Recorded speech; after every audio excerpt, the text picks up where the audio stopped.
remember learning how to read? It's a pivotal time in students' lives, and many children struggle in school to do this.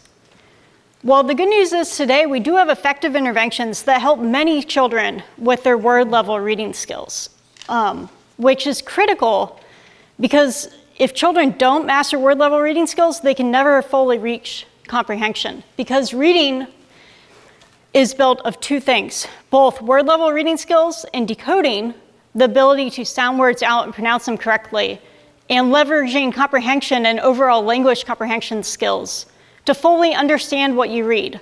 Without these skills, children are at a disadvantage. They can't get access to the information that's locked away in their science or their history books. We have budding scientists that are prevented from moving on and being excited about science because of poor literacy skills. There's evidence there. So how can we help these students? Well, we can help them by better identifying what they need in school. And some of those students need to be diagnosed with dyslexia so that they can access proper services for very intensive intervention. And one of the services that they can receive is using technology to help gain reading material. So assistive technology is having the computer read aloud the text material to them.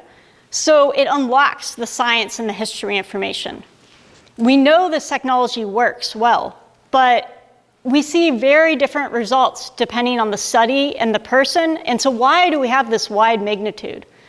Well, perhaps it could be because different students respond differently. And even though a student may have a diagnosis of dyslexia in California, if they were to move to Florida, they may lose that diagnosis. You think, what?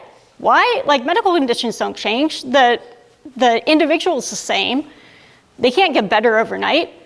It's because of the way we define dyslexia, and this is unacceptable right now. We can't have children falling through the cracks because they move, especially low-income children that move at a higher rate than higher income children. We need a consistent definition across the US. And so my dissertation hopes to have a consistent definition that can take information gleaned from how students respond to this assistive technology, as well as information we have about reading in general, to better improve diagnosis and treatment for these students.